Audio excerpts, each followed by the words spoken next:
Hello, hello, hello. Welcome, welcome. How's everybody doing tonight? Let's get situated. I just ran right in here. I had to hurry up and run in. I did a open mic right now, so even though I had everything ready for the show, I still have to get in here and get in the. Oh, look at that! Got to get in the get ready. Got to get ready to get started.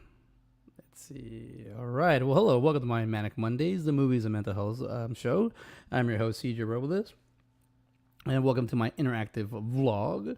You can come here and hang out with me, talk movies, hang out, we talk. Oh, what is up, Mark Lamb? How was your birthday last week? We missed you. I hope you had a great time. Oh yeah, get in there. I got to, man. I got to get up there. I got some evidence here, just so I can show that I'm not fooling around. Yeah, man, it's been fun doing a lot of the stuff I've been up to lately, and it's like slowly come together. A lot of the work you putting into it.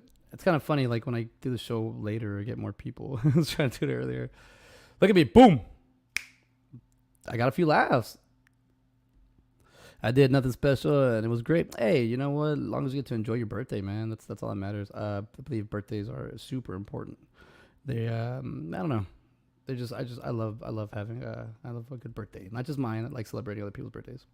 But there I am, Mark, doing a stand up tonight, getting back on it. I didn't do. It's been about a year since the last time I was on stage. Only because I get busy and I've had to figure out how to do this. But since that year, since I haven't been on stage, I've been watching a lot of stand up live comedy, and man, it just talks to me, man. It's like, get over here, get on stage, come and hang out. Like I just want to do it. I've been hanging around a lot of people that do live comedy, stand-up comedians. I want to say professionals. I think if you hit year 7, you're a professional, because this is tough. I've see, like, everything as in like doing animation and storytelling, all that. To me, that's pretty simple. But I've spent a lot of time into it. Anything like acting on stage, acting in a movie, you can work around it. Something you can plan for. Working construction, doing other jobs, like that's not that bad. Stand-up comedy is by far the hardest thing I've ever done, especially like with mediums. It's just hard. I love the shows because you can just talk and say whatever you need. Tell me there is a video of you doing that. Yeah, I do have it, but I don't know. We'll see. Well, that's a screenshot, but we'll see, Mark. I don't know how. I don't know when I'll be ready. That was number 8. So that was number 8 of all time I've ever gone on stage. So I'm still a newbie. Were you live again? What do you mean? I'm live now. No, but yeah, those stand up comedies is something I've been. So let me tell you a story real quick. How I got to stand up comedy, because I've talked about this before, and I'll do a little reminder. I don't know. I've been watching this since I was a kid. So basically what happened is I always watched stand-up comedy. I always loved it. I always enjoyed it. Got into 2019, got into improv acting to help me work on just regular acting for movies and everything. 2020 hit. We all know what happened. And then I kind of derailed me a little bit, but it put me down another path. So I decided to go down that path. And spending a lot of time at home and then working from home and just being here all time. I had to get out of the house. In a writing group, an opportunity arose to say I could work at a theater. So 2 years ago, I started working at the theater, and I didn't know what I was doing, and now I kind of know what I'm doing a little bit. But I was doing a lot of so in my mind, I said take the theater job. It doesn't pay, it pays pretty well actually, but it's just there's not a lot of hours. But take the theater job, learn the theater, learn how to be better at it, learn how to take it all in. And then I was like, all right. So I just started doing it. There's a few shows I messed up at the beginning. Just do always. It's improv, it's acting. You just figure it out. And then some of sketch. So I wanted to get good at sketch. So I was like, I'm gonna watch a lot of sketch comedy and be in these writing groups. I want to get better at acting. So improv is where to go. And then something happened. I did not know that I was going to be watching so much live stand-up comedy. Every time you do a show or a shift, you're basically watching stand-up. Like, you have to get a stand-up show. Like, it's like the minimum. You do an improv and a stand-up. So I've been doing stand-up comedy, watching them for so long, and the I don't know, the stage was just like, you want to do this. This is why you're here. Because there was a couple of weeks ago where I was like questioning myself, and it's also cool being part of the theater community, because I feel like I can trust a lot of people there and not pass judgment. And I gotta give a shout out to Nate. He's a great manager. He's trying to our lives are a little different, so I can't really like hang out all the time. But he's a great guy to be around, and he's been showing me the ropes around the theater. So just being around it, I know I'm here for a reason. I know what am I doing? Why am I beating myself up about this? And then I realize, oh, I want to do this. Let me do this. Let me start attempting this. So last year I started going to stand-up shows at my buddy's living room. He does shows. You got to check him out. He does shows in his living room. Like he has a stage and everything. It's called The Spot. And he actually go to episode 2 of my Manic Mondayz. Ty Gwynn is the comedian. So just watching him in like March of last year and watching all these people, just because I took a couple classes at the theater with Ty, and so that's how we met. And then he's like, come around, come hang out. So I just started being around comedians a lot, and it's just been rubbing off. And man, I think it's beautiful. I think it's awesome. Oh yeah, I was live. Yeah, my location, yes. I'll see about posting the video. We'll see what I work on. If I might do the polished ones. Like that was a straight up first. Mark, I jumped into the deep end. I was like, I need to get into this. I need to dive in to stand up. And I was like, that was the best thing. Let me go number 1.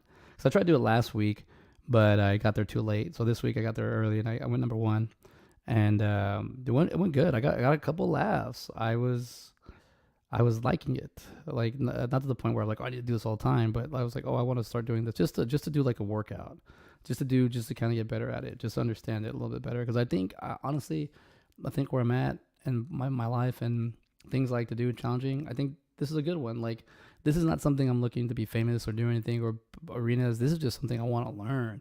It's kind of like the person that learns, Krav Maga or what's it like MMA, but they never actually. Well, Krav Maga is a bad one, like Taekwondo, and they actually compete, but they train. Like kind of what I was thinking of my mindset going. Oh, you're a Kill Tony guy. Yeah, dude, he's in my backyard. So yeah, I'm in Austin. He's in Austin. So yeah, so. He Tony Hinchcliffe, I believe his name, because I didn't even, or no, yeah, because this is how old I was with this when I found out. I aged myself one time at in one of the meetings for the sketch writing, because they brought up Tony Hinchcliffe, and I was like, oh yeah, Tony Clifton, and I just started laughing, and everybody was like, why are you laughing? That guy, like I said, I think he offended somebody or somebody in the group, and I was like, yeah, Tony Clifton, Andy Kaufman, and they're like, no, who? I was like, oh, I'm old. Getting there. Yeah, go. It's an amazing show. Great comedians. Yeah. So the whole thing about Kill Tony, I guess the thing of the show is you have 1 minute to do stand up. So you probably have like 3, 4, maybe 5 jokes or bits you can get out, and he just listens to your stuff, and then he like roasts you. And it's not just him. It's like 3 or 4 other like I guess popular comedians or headliners or whatnot. Yeah, brutally honest. Yeah, I've seen a few of those. I barely got into that because as I've been looking more or less about the comedy scene here, and it's huge. Austin, Texas is the mecca of stand-up comedy, and I'm not joking. Like, I guess I can show everybody because I had a good time. I fanboyed out. Yes, Mark, I fanboyed out. I didn't mean to, but I ran into a stand-up comedian that what do you call it? Kevin was on a Kill Tony. He was. I need to go check it out. I was literally just talking to somebody today, Mark, about New Jersey, and I was like, I need to go back. I want to go back and hang out. But I fanboyed out because there's a few comedians that I follow and then that I'm up to date with now that aren't like really big headliners, but they're up and comers, and now they're being made. So I got let me get this. I look so cheesy. And yes, I had a couple of drinks. I have a couple of drinks. I was having a good time. But yeah, dude, I'm here. I'm uploading the photo right now so we can all laugh at me. Because I need to get this off my chest. Because I didn't mean to fanboy out, but man, it was so cool running into this comedian that I've been following him, and he's killing it all the time. He did 200 shows last year, or like in the last 2 years. Like he's up there, man. And I guess you'll see why I kind of tend to gravitate to him because we kind of look alike. We don't look alike, but we look related. But here we go. I'm gonna put the photo up, upload it. Here is the comedian. Let's see where we at. Oh, you know what? I gotta delete stuff too because I have a lot of just what is this? Oh yeah, Cindy stuff. Oh, by the way, we'll talk about that too. I'm gonna be in a movie, another one. Or I got another movie coming out too. That'll be coming in out. I thought we were supposed to shoot in May, but I think we're shooting in June now. So we'll see. Once again, your boy doesn't make it out, but it's okay. That's the plan. All right. So, like, 2 weekends ago, it was during Moon Tower, which I know what it is. I just haven't really paid attention. It's just it's like the South by Southwest of stand-up comedians, and I got to meet Nimesh Patel. This dude is hilarious, and he's very honest and very just very straightforward with his comedy. But I like the way he holds the crowd, I like works the crowd, I like the way that, how he talks about his jokes, I like the way he delivers, I like the way he's patient, I like things that I'm like, dude, I want to if I was to kind of see somebody, this dude's hilarious. I just think he's funny.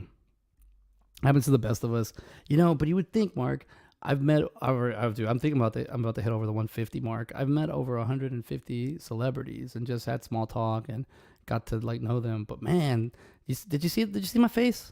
Did you see this? Look at my face. Look how I was on the way out and I was just like, I gotta go home, man. It's late. I gotta go. And I was just saw him and I was like, oh man, look. It was like my ride's here, but I gotta go. But I couldn't even say his name. I fanboyed bad, dude. I did one of these. I'm Sophie, and I had to get that off my chest. But eating me up for 2 weeks. I can't believe I did that. I know better. I'm trained, but yet I can't. I think it's just that what does Dave Madison always say about me? That passion thing I got. He's always talking about that passion thing about me, and I'm like, man, he's right. I can't hold it in. I can't get excited. Okay. So the first time I went to New Jersey, not the first time I went to New Jersey. The first time I was gonna meet Kevin Smith was at Rhode Island in 2021, Rhode Island Con, and I took the early flight. It was the 5 a.m. flight, so we got to leave. We had to be there early, right? So I'm waiting there, sitting down, and I'm sitting down. It's early. There's nobody in the airport, and I hear, "Yo, it's your boy over there." And I look, and sure enough, Kevin Smith is checking in or just talking to the flight attendant. There's nobody at the airport. It's him. He's right there, and I don't know. I was like, dude, I gotta talk to him. I'm gonna see him in a couple of hours, but I can't let it go. I gotta go. So I just kindly walked up to him, and Kev, he's approachable. I mean, to a certain extent, how you do it. Don't do it all stupid. I just went. I go, it's funny. I'm flying all the way to the East Coast to go meet you, and you're right here in front of me. I just want to tell him I didn't take a photo. I didn't do anything, but I was just like, wow. Was that the one you offended to ship me stuff from? What? Was that the one you offered to ship me stuff from? Yes. Sorry, offended. I said offered. Yes, I think so. I believe that's the one. Yeah. I was I'm trying. Mark Lamb's a very I don't know what would I call you? You're very good at archiving things or collecting and preserving. So Mark, as always, you ask Mark, yo, this movie, that for sure, Kevin Smith, he'll find out anything you're looking for. Cool. Yeah, dude, Mark. Yeah, you're good. You're on top of it, man. And he had a birthday last week, so everybody don't forget to give him a high five and a handshake. Mark Lamb, good guy. This is also too. I love that the view skew, Kevin Smith, the popularity, the friendship that you make. This is cool. I never thought I'd be doing this. I'm honestly always been away. I stayed away from the internet because I know what it is. I know what people use it for. But now that I brawl on it, I'm like, all right, let me do my thing. Let me figure my whole thing out. And it's a great conversation, even for here, Mark. Thank you for being here because this is gonna help me talk about conventions because we got a few conventions coming up, and I got one at the end of the month. And I'm looking forward to that one because it's gonna be good. Because I think for the most part, I'm gonna have a good time there. but I'll show you right now. Let's see. What was I gonna? I gotta delete a photo before I can upload a photo. I want to make sure I delete the right photo. What'd you say, Mark? Oh, Will. We should we shout your show out tonight on. Good. Oh, dude, thank you, brother. I didn't know. Oh man, I was doing stand up. That's why I get to do the Good Soup Live, everybody. It's my boy Bill Baza. Actually, dude, ironically, I talked about you today at the stand up because I met somebody from New Jersey, and I was like, dude, I love Jersey. Like, I freaking love it. I love going to New Jersey. Went 4 times last year. I'm looking forward to like probably doing at least 2 or 3 visits this year, and just kind of make it a yearly thing. And I told him about what I stayed at Newburgh, or is it Kingburg? And Bill goes, yeah. So Bill went to go pick me up to help me out. And he got me up early because he was like, yo, you can't be in this area. I got an Airbnb in like a sketch area of New Jersey. And even the person I told tonight where I was staying, she said like, oh yeah, you stay on the side of the tracks. But it's just, just to get out there and having fun. But it's cool having the community. Like, like I would have known any of these people without Kevin Smith. But dude, Good Soup Live is it's one of my favorite shows that Bill, Angie, and sometimes cousin Johnny just go there and they're just talking about what they're expressing, what they like, what's in pop culture with Kevin Smith stuff. It's awesome. Like it's a cool show too. So I try to watch it, but I got to get all my stuff done ahead of time. Now I got the stand up. I was writing my jokes like right before I gathered all my thoughts right before I got on. I said it's gonna be what it's gonna be. Speaking of Jersey, did you see Kevin and Brian are doing a signing? Yes, I saw that. That's at July 1st, I believe. So I would totally like to do that. I'd totally like to do, what do you call it? Go for that one. Yeah, Brian. Oh, I just found out they're going to be in Dallas in June too. So I'm trying to figure out, should I just drive up to Dallas and just go and just hang out with those cats? Or should I just go to the thing? I call it a 10, I know. Oh, what's up? I'm switching off night shifts soon. Hopefully I can go to one of your shows, bro. Dude, like it's open mic, so I'm trying to do Sunday, Monday, and Tuesday. Right now, Sunday's available. Monday I have this, so I have to figure this out. And then Tuesday, because if I don't get there early, I won't be able to. I have to go like number 1, 2, or 3, maybe up to number 5, because like I went number 1 today and I hung out a little bit. Only got to see one other person's set, and I got home, and it was basically like 8:15, 8:20, and I had to kind of like I can't just do the show, so I got to chill out with the kiddo and with the fam, and then I could jump into the show. But yeah, so Tuesday nights right now I work at the theater, but I'm gonna switch that over because I like, man, the guys at the teams that come out on Tuesday nights at theater, they're like new stuff, man. It's all brand new. Dude, shout out Garrett Bust, man. That guy's busting his bust to get out there, man. He's doing a lot of stuff. But thanks, Omar. Yeah, we'll plan something. And yeah, I got a karaoke machine to help me practice stand up, so you can come over. We can throw some tunes on. Maybe if we all keep saying it, we can peer pressure him into posting the video. I cuss, so I have a whole bit about cussing, so I don't want to get shut down. But I'll do something. No, I have a whole bit where I was talking about cussing because I hang out with my son now all the time, and I can't cuss as much as I used to. Why does CJ cuss so much? I'm gonna just use a lame generic example of a broken home background. I'll give you that much. That's because it's just there's certain things I look at as a positives, and that's a positive one. You get to cuss a lot if you're broken home. It's a pass. So my set I did right now, and then my other sets I have that were getting better. There's a pervert joke in there. I don't really want to put up. I'll up to YouTube and have it where you have to share the link. Oh, okay, I get you. Yeah, see, I'm learning that too. We'll see. We'll look. You know what, Mark? I'll do this. Let me. What's today? The 1st. I like to go through a set 4 times. I'm gonna clean the set up. Like when I say clean up, I don't mean take the cuss words out. I mean actually like fine tune it. I'll do the not this coming up to the Monday, but the following Monday. So let's see real quick. I'll post whatever I have because it's basically the same material. Whatever I have on the 15th, which is my lucky number. So I'll post you have to be here May 15th, so I can post my set. and that way you'll be able to judge my stand up. It's fun. It is so fun figuring it out. You know, if Bill could figure out stand up, because he's funny and he's got a shit ton of energy. He's got a ton of energy.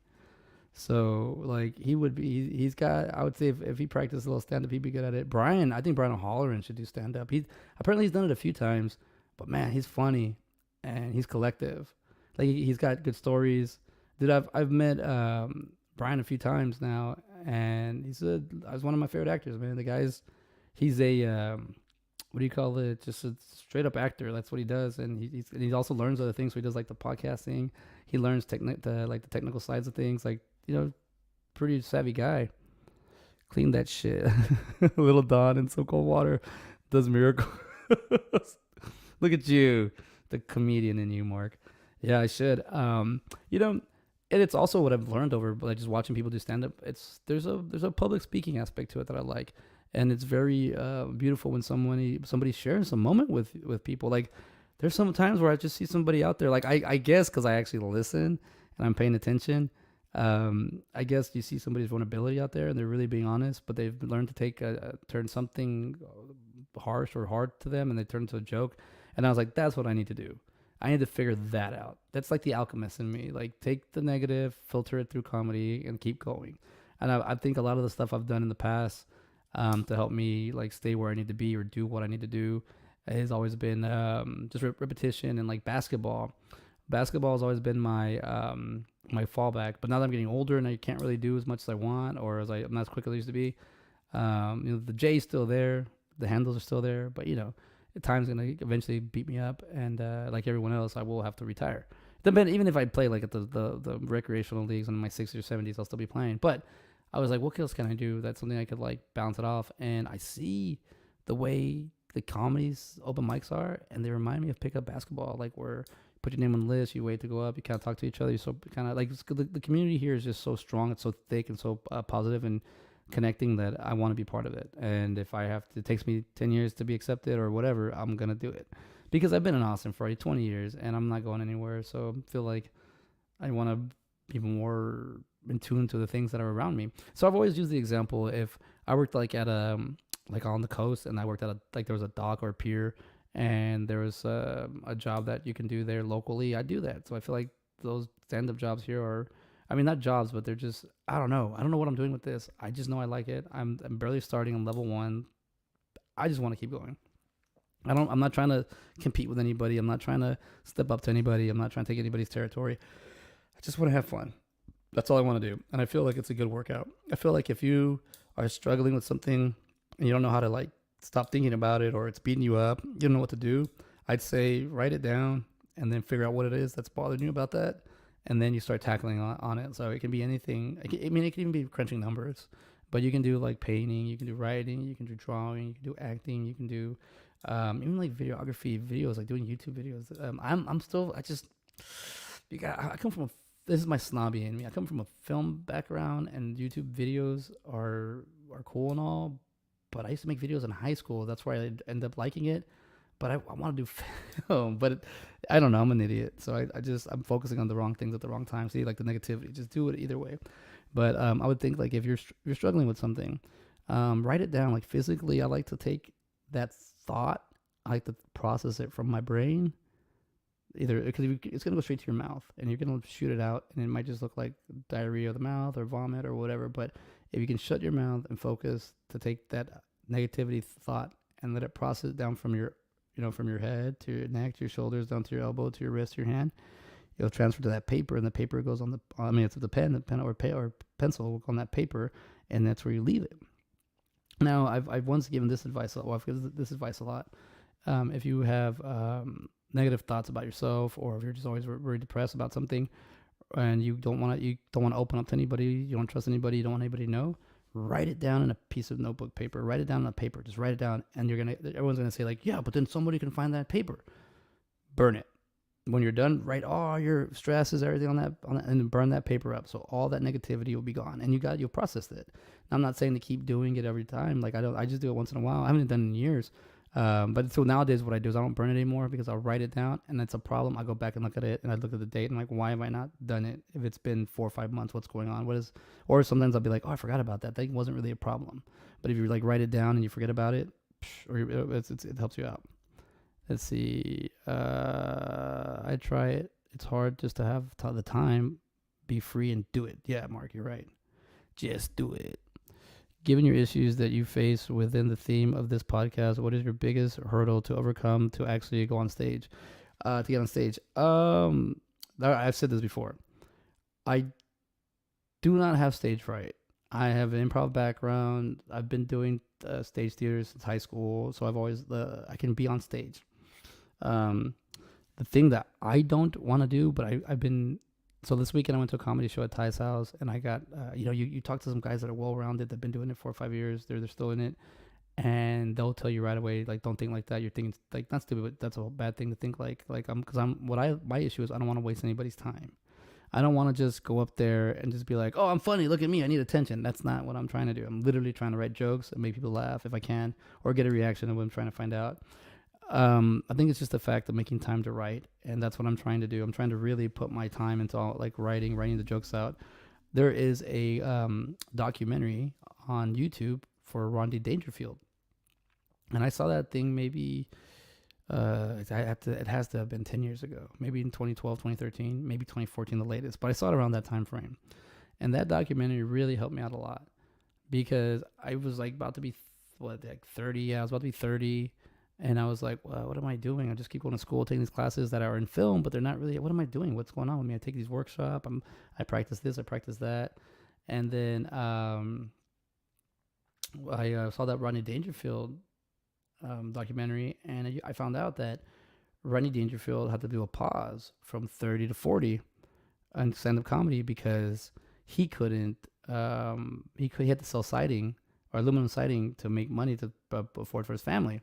So he put his family first. But what he did, it was very important, what Rodney Dangerfield did is he still kind of kept his presence around, but he wrote jokes every day. He was writing jokes every day, so that by the time he was 40 and he got to go on stage, he was already well polished. And that's I think he's the one that even, I don't know if it's in the documentary or if he said it one time in an interview, but I remember because I love Rodney Dangerfield. But he's like, there's no young photos of me because I came in older. So, and he's like, so there you go. That's who I am. Hey. But the whole thing I loved about that documentary was that he, even though you might not be available, you got to stay ready. So that's what I'm trying to do, and I think I'm really narrowing it down to like I had a talk with Will Garrett, and I had to help me narrow it down. And he's like, the big three: improv, sketch, or stand up. Which one do you want to do? And I'm like, actually, I didn't even pay attention. I was blending them all in. Let me divide those three and be like, which one? Okay, improv to work for the acting, sketch to work with the writing, and then stand up just to build the confidence, I guess. But it's also the public speaking that you get from stand up comedy. It's like you figuring it out like a Rubik's Cube on stage, and once you figure it out, you get to share it with other people. I don't know, it's weird. I've seen so many comedians blossom, and that's why I'm like, oh, they figured it out. I've seen somebody do a joke all the time, and I was like, that joke is funny, but it's not killing. Why isn't it killing? It's funny. And then all of a sudden, I didn't see a comedian for a while. They come back, and bam, that joke, it's just perfect. They weren't delivering it right, but they figured it out, and bam, it killed. And I was like, I knew that joke. They didn't even change the joke at all. It was just the timing. They just switched the wording a little bit, or the phrasing, and it killed. It killed. And I was like, whoa, that is hilarious. Like, I can't believe I just saw that. Because also, too, you're seeing people work things out all the time. But stage fright, I don't. I can be I like as an improv actor, we have work in the scene work. So it's always the things like right before the scene or during the scene, or like you're doing something to kind of build a character. And, I love doing the, like, being quiet and doing the, hey, Marty, come over here. Oh, hey, man, these just clean the light bulbs. Or just like, I look like I'm cleaning. It's like, oh, just, hey, like just having something doing the crowd work. I like that. So, like, you don't have to talk. You can actually, or like if you're doing, that's what if you are we're gonna start putting up more episodes of side by side movies with Ben Garrett and myself. We actually did a really good episode yesterday. We're getting this podcast back on. We've been doing, I think we've done like 6 or 7 episodes I haven't posted, but I need to get on that. But yesterday's episode was amazing. But Ben and I met through improv class. So we did levels 1, 2, and 3 together. And then Ben ended up moving to Dallas. So kind of broke the band up a little bit, but you know, pandemic brought us back together. And him and I, just the chemistry with Ben, I was just like, dude, this guy, like, and then the way we talk on the show and the way we figured it out, like the way he's got, like him, there's just so many. I just look at and that's what also was hard with the beginning of the show, because I was very like, when we started doing this, I was very beat down and broken, and then he was bringing me back to life, and so was Mona, my hairstylist. We did a podcast together too, so they were helping me figure this out, and then, but just like even like here, I like look at him and just the looks that he gives me, I'm just like, I'm gonna lose it, I'm gonna laugh because he just or we do, or he just brings in something absurd, and I'm like, oh god, why am I too serious? I'm feeling too serious. But I mean, there's just so many times that him and I, they do like exercises where you can't really talk, and it's just engaging with just like sight and sounds, and God, he would just make me laugh, and like it's like who can break who, and he could break me so easy, but everyone else I was decent with, but Ben, because we just the character, and I'm like, this dude reminds me of Chris Farley so bad, He's got that Chris Farley in him, and if he wants to pull it out, and he wants to just be there, he's hilarious. But you know, it works good. So we have our podcast, and we talk about. It's kind of weird. We've been doing it. We're on episode 78, and we've been doing it for 2.5 years now, and we're getting to know each other a lot all the time. But the way we're working together is great. The way the last episode was amazing. The way we were just able to like talk about topics from the movies that are in real life, and it's literally us just having an open discussion. That's what I like to talk about. Like, we're not trying to have an agenda or navigate. We're just here we are, two dudes. Water cooler talk is what I call it. But to get back to Mark Lamb's thing, the hurdle is not really getting on stage. I want to make sure I have something to talk about. I want to make sure that the joke, they're like, oh, he wrote jokes. So you can tell if somebody's just naturally funny, they don't have jokes, but they just go up there and they kill. I don't think I have that. I think I'm naturally funny, but it's also like I gotta watch what I say. But what I'm trying to say is, like, I think I can play that. But when you see somebody working at it, and then they start killing, you're like, oh man. You can even see like Ty, like even he'll come up with a brand new joke right on the spot, or he'll thought about it earlier that day, and he works it that night, and even him practicing it is confident. He's confident building. It's amazing.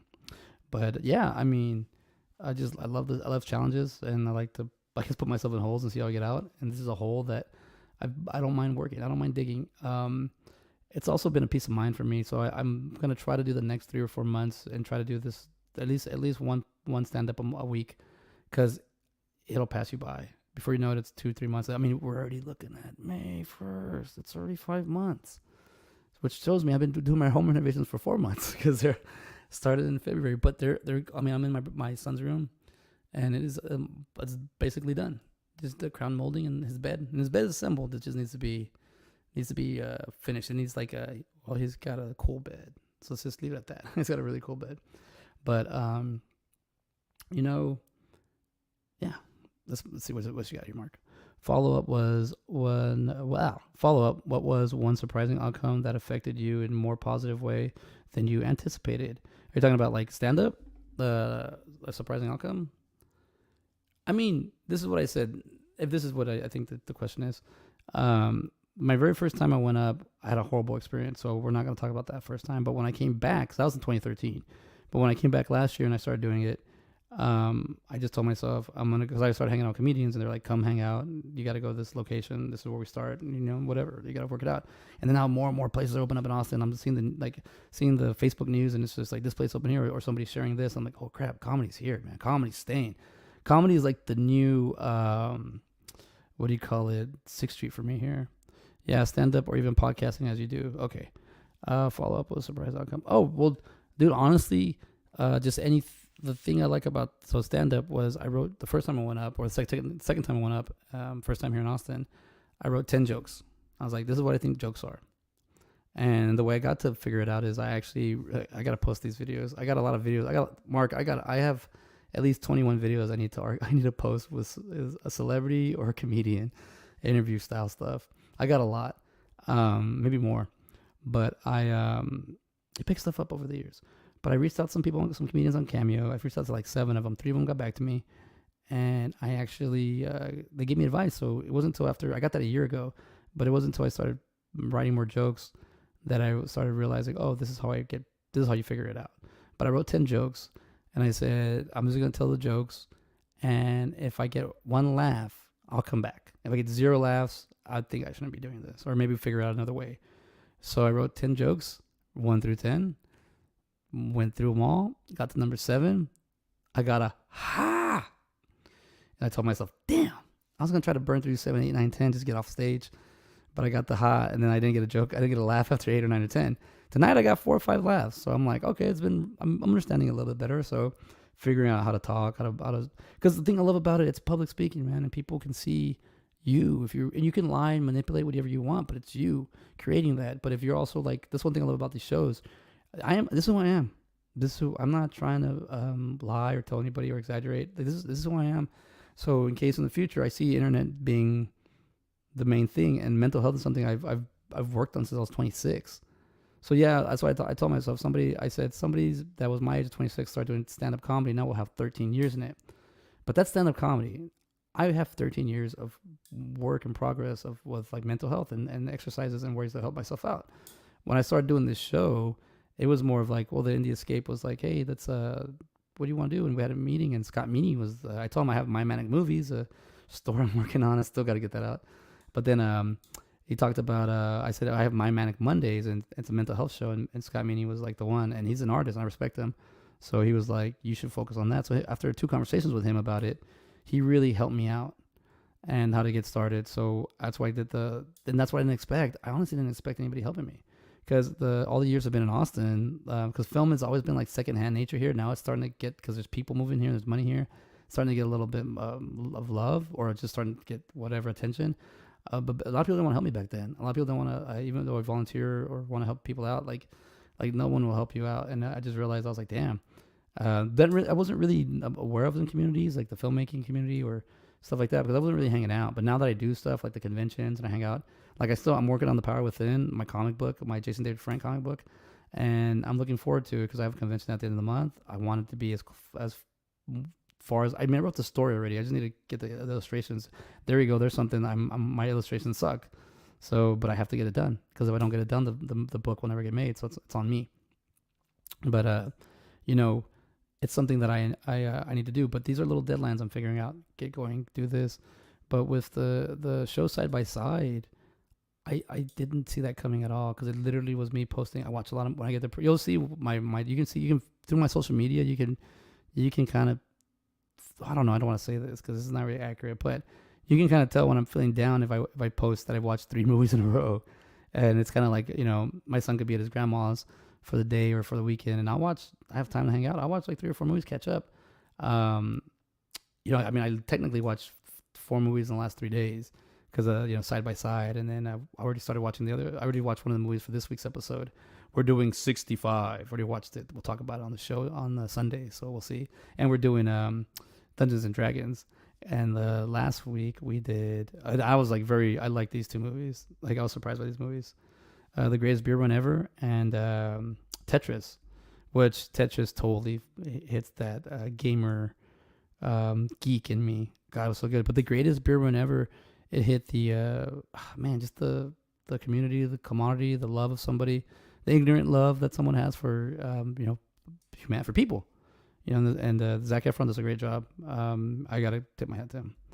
But, the podcasting with Ben, I didn't realize that I was struggling. When I go back and watch the episodes, I'm like, damn, I'm really down on those.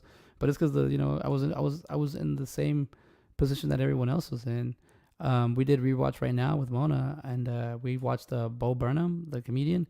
He did his pandemic special, and that really kind of resonated to me, that I was like, everybody's going through something. Everybody's going through a struggle. Everybody's struggling. Everybody, you're not alone. So don't worry about it. Just keep going. And that's what I got out of this. I think the fact that it's like there's still hope out there. So let's keep going. I got a comment here from Abraham. Oh, here, what you say? Follow up, surprising outcome. Oh no, that was it. Here's Abraham. Writing stuff out helps my mind slow down. Dude, yes. I think it's that whole like your brain is like a hard drive. Actually, I'll give a shout out to my sixth grade reading teacher, Mrs. Montgomery.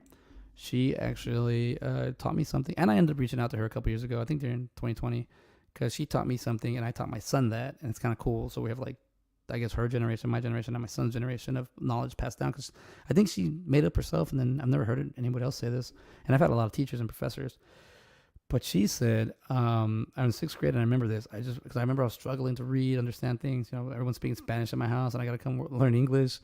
And then it's like, so your brain is a sponge. And as soon as you start absorbing knowledge, it gets real big and full. And you got to squeeze that brain out. You got to squeeze that power out. So basically, learn a lot, but you got to relax and process it and think about it. And writing, like, I feel like I have data in my brain. Like, oh, I'm at 99.9% full of, and my megabytes are full, my MBs, MGs, and my GBs, gigabytes. And like, what do I do? Write down a lot of these ideas, write down these stories, get them all out of your head, or even like something that bothers you. Somebody told me something today, and it bothered me down. You know, it'll like process it. But yeah, slowing. You know, I do something to slow my brain down, but it slows it down too much. So writing is just a good therapy for me. I try to write every morning, and if I know I'm running out of time, I'll just do a little note, because I started doing like technical writing. But cool. Somebody set me up. But you know, I won't be doing like I don't know. I think like writing a story, figuring out how I want to tell it. It's a whole problem. It's a whole equation I want to do. Excuse me. But I don't know. Challenging myself is fun, and I think the fact that like learning to wake up and write, and then now I want to start like. A lot of it's really bad writing, I guess, or a lot of crazy ideas, or a lot of things I don't think are gonna stick. But then when I keep thinking about them and I work them out, I think that I like that I turn my brain into like a like I said, a Rubik's cube, or like a kind of something that they can process things. Because I am very, I guess you would say, well, I'm an actor, so you know, sensitive, emotional. So there's certain things, but I kind of block out a lot of things. I don't like blocking things out, but I don't like being attacked either. So it's always like trying to figure out the medium of things. But when you're alone and with your thoughts and you're learning to like process things, I think it's good. I think isolation is good, but not all the time. Like, I think you need to isolate yourself, but I also think you need to be social, which I'm finding out, because one of my jokes is about me being not really understanding that I'm antisocial, not on purpose, only because I've been hanging out. I just hang out with my son, so I'm not really hanging out with adults. So when I hang out with kids, when I hang out with Phil, like, oh, and Jurassic Park 8 times today. I'm learning more about it, and I love it. I can go to Jurassic Park all day. Don't watch Lost World. I like Lost World a lot, so I don't want to overwatch it. But my son loves. I didn't like Fallen Kingdom, which is the 5th installment. I thought it was like just a movie that they made to throw out. But my son, he found ways to like it. He was like, you gotta like it for this and this. And I was like, oh wow. He's like, what's your favorite part of this movie? And I'm like, yeah, stand up or even podcasting as you do. Oh yeah, yeah. I mean, also too is like, now that my son can like sit down and watch movies, like I like that. You know, we saw 65 this afternoon when I picked him up from school from daycare, and I thought that was cool. Excuse me, got a little drink.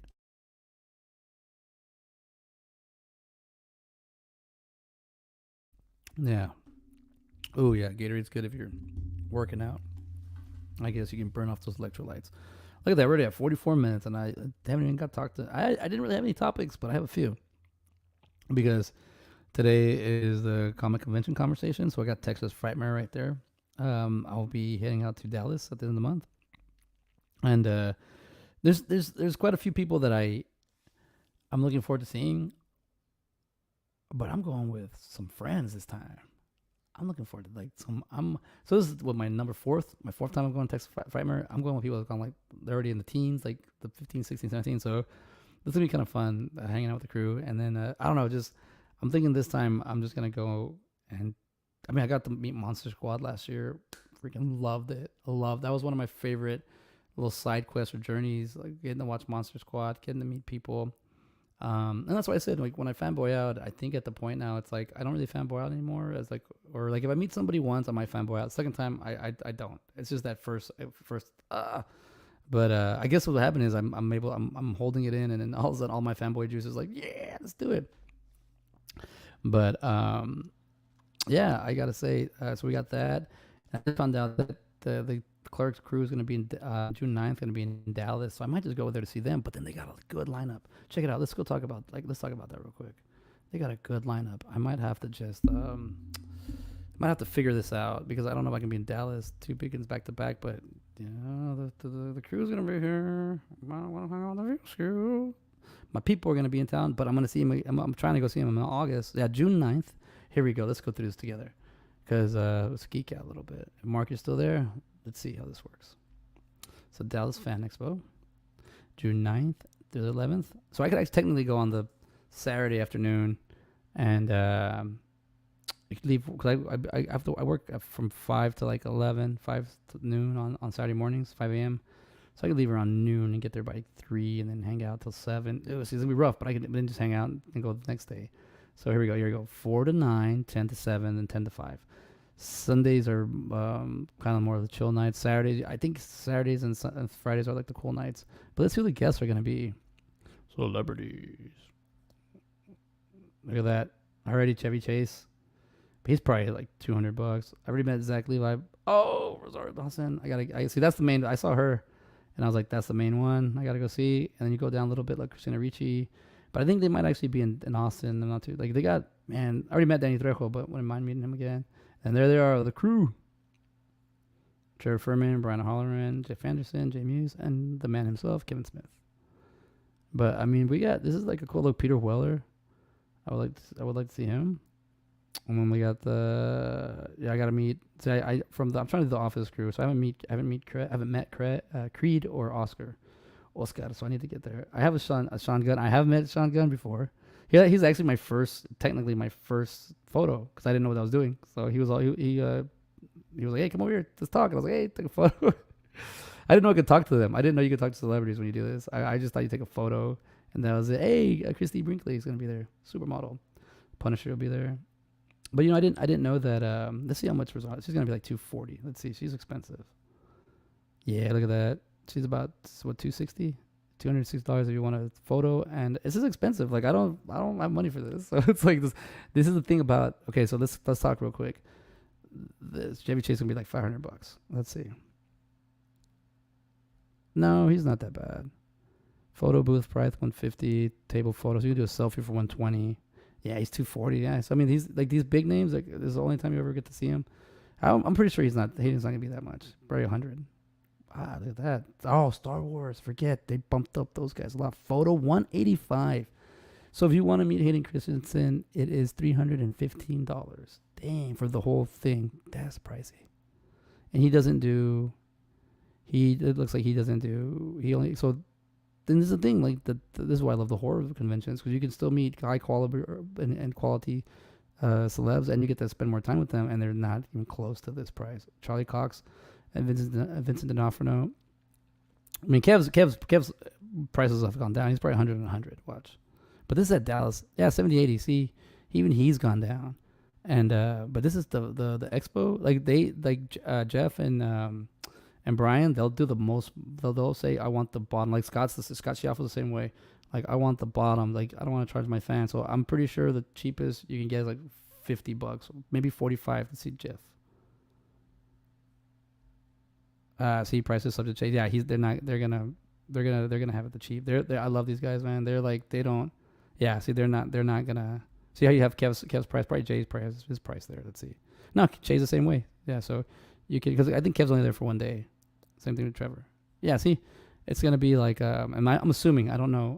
My assumption is that they're going to what do you call it? Do the at the table kind of thing, and it's gonna be, because they get I actually need to buy my celebrity meetup thing or whatever if I want to do this one, because it's just the fan expos, the Dallas, the anything like that. Those are like ridiculously pricey. Where it's to the point where it's like you feel like you're gouging your fans or your customers or whatever, just people that appreciate you, because it's like, we want to meet you. We get it that you're a celebrity and high power, but $315 to meet Anakin. Yeah, I mean, I think it's worth it. I think it's worth it. I think it's cool to meet Anakin for $315, but go get a part-time job, go work. That's why I work so much. Like, I want to have to do these things, and I gotta work. So you'll probably start seeing me doing Patreon soon. I've been thinking about that a lot. Get going so I can kind of fund these things because they're great. They're great, but they're pricey, and they're also experiences, and I'm learning how to finance them and whatnot. But a lot of people like just want to go and meet one person, and one because you can only afford to meet one person. So I don't know. I just think a lot of these is, I mean, I don't do them. I've thrown a little mini one, but I don't do the conventions as in like, I don't know what it costs. I don't know the upkeep. I don't know any of that, so I can't really talk. But I do know that for some reason you can get the horror people. They'll for $40 they'll like give you everything. Like, you can even ask them like behind the scenes or like information, and they'll give it to you. They'll help you out. They'll reach out to me on the socials. Horror conventions. The horror community is like amazing. I met a comedian. Tonight she's doing the open mic for her first stand up ever at an open mic, and she came in from Indiana and was training at the theater I work at. So she's just kind of here for like 6 weeks doing the thing. And I was like, "What do you like doing?" She's like, "Acting in horror independent movies." I was like, "Oh, hey, it's kind of what I like doing. It's what I want to do." So it was kind of cool that there's a niche, there's a market there for that. But we're coming close to the end of the show. I just want to hop on for an hour.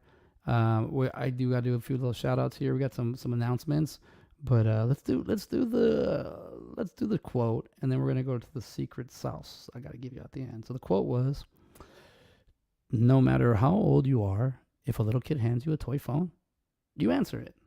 I'm not doing a Chappelle impression because I'm not gonna butcher him, but that's a beautiful quote. Like I just was like, oh, I'm doing stand-up conversation. Let's see who's one of my favorite stand-ups. Chappelle. All right. But that's no matter how old you are, if a little kid hands you a phone, dude, that's true. But we have, the walkie-talkie game over here is going strong. I got some, I bought for like $20. I got some Buzz Lightyear. I was like on sale, $18. I got some Buzz Lightyear walkie-talkies, just push and speak kind of thing. Dude, the kid loves it.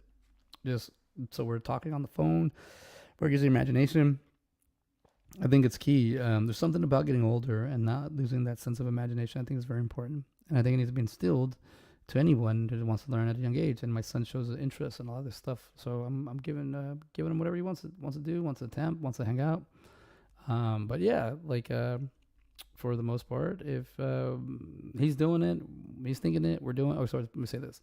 For the most part, if my son's thinking about it, he's talking about it, means we're going to do it, means we're breaking something, means I got to fix it. But it's a beautiful cycle. Like, I love it. I don't know. I can't, it's just something about it. Like I've always been told, when you become a dad, you get to live your childhood again. And I'm like, I don't really want to live my childhood again, but I get what they mean. I get what they mean. See him kind of that smart ass, can't turn it off. But, Chappelle, I love the Chappelle show. I think I got lucky because that award that I had to store a little bit, pulling out when the studio's up and running. That award that I got for Broadcast Student of the Year is basically Dave Chappelle's show. This show is based off Brian O'Halloran's show, O'Halloran.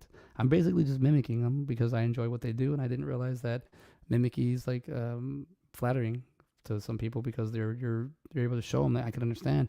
So I feel like that award that I won was basically me just mimicking Dave Chappelle episodes, broadcasting, and I guess no one else is doing that, so I stuck out a little bit, or just I guess I put more time into it. But even like this show, like when I first met Brian O'Halloran online, I talked to him for like, I don't know, 15 minutes, something like that, and he was giving me so much advice, how to get started, how to do this.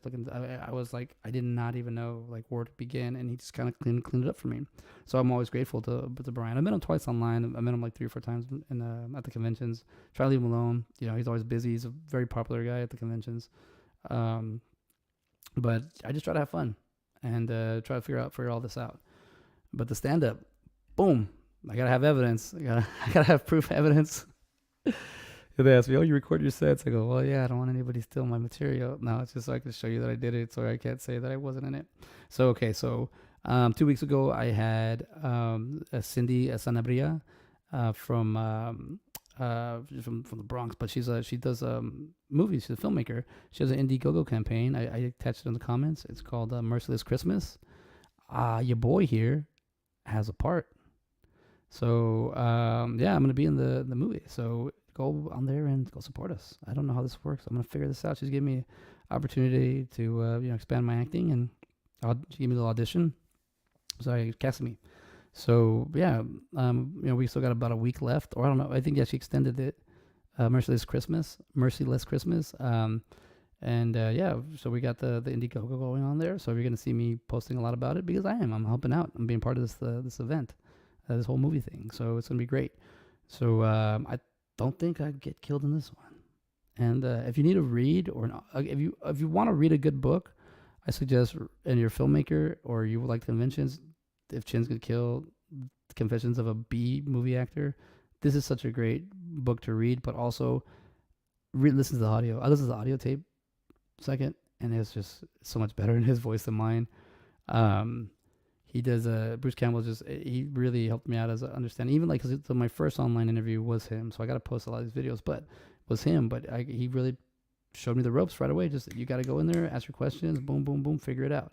And it's basically what I was doing, and just following, I guess, my gut, my feelings, or whatever, just where I'm going. All right, so we got 4 minutes left, and I wanted to bring up the final thing.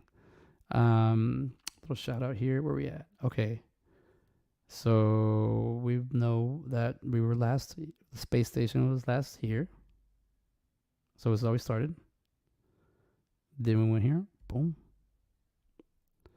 And then we went here, boom. And we're still going, boom. But I gotta say, we're so close. We're so close. It's almost there. It's almost the end. Shipwreck Studios is coming to life. But right now, shit. So we'll see. I can only call it the shit. But yeah, no. Got work in progress. I don't know. I decided to double down on myself and do more of this podcasting, broadcasting. There's just so many things you can do from the power of your home if you do it right. And I'm trying to figure that out. And not to say do it right, just doing it is the thing. That's what I got to say about like stand-up, filmmaking, acting, going to conventions. You just have to do them. Now, as you do them, you're probably going to suck in the beginning. So you're going to learn to find the suck of it. But once you learn that suck, you can turn it around and get good at it. But you have to go. You have to show up. It's not gonna happen for you. Like, things don't. A lot of things look like they happen overnight, but they don't. A lot of people have a lot of practice, a lot of things behind them, and some people just get started. But you can't. You gotta hit play. You gotta press record, and you just gotta do it. I'm telling this to myself. I'm not to everybody. This is basically to myself.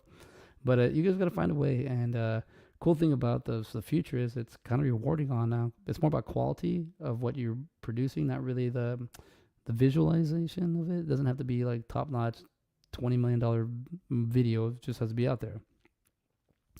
And like this quote I found right before in December from a comedian friend of mine. Just always remember to apply yourself. You cannot fail if you apply yourself. You cannot go wrong, because you will figure it out. It's going to suck in the beginning, like I said, but keep showing up, keep doing the thing, and you'll get better.